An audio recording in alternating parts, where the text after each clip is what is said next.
This morning I had the gift of being in on an online meeting with a wonderful organization called Renew Wisconsin. They were one of the organizations who gifted St. Luke's Parish with a very generous grant to help us when we were transitioning to solar power, a project we completed in the middle of January of this year. And we were meeting online to talk about how we can have our paths cross in person, hopefully in the upcoming season of Easter at some point, and celebrate the accomplishment of the solar project and to thank them for their support. And as we were meeting, I was grateful that the path of St. Luke's crossed the path of Renew Wisconsin, because their support in the crossing of our paths has really helped us experience some beautiful and holy transformation as we grow more sustainable, not just environmentally, but economically as well here at the parish. And then after the meeting, I spent some time just reflecting on the path of my own life and when I've been blessed by the paths of others crossing my path.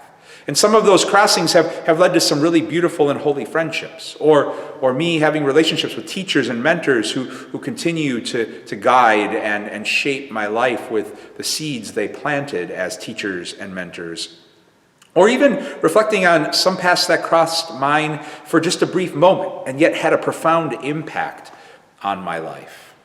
One of the stories that Lent lifts up is the story of Simon of Cyrene. We find it in Matthew's Gospel in chapter 27, verse 32, where Simon was this unexpected bystander whose path suddenly crossed Jesus's while Jesus was carrying his cross by Simon. And we know the story that Jesus was struggling and Simon was pulled into carrying that cross for Jesus. And as Simon's path crossed Jesus, or as Jesus's path crossed Simon, Simon was forever transformed as a result. And there's a holy invitation in that for you and for me to pause and pray about this season of Lent, to reflect on the paths of our lives and those paths that have crossed our path and the blessings and gifts that have come from the crossing of those paths. Maybe it's reflecting on somebody whose path crossed ours when we were carrying a cross and how the crossing of paths helped us carry that cross.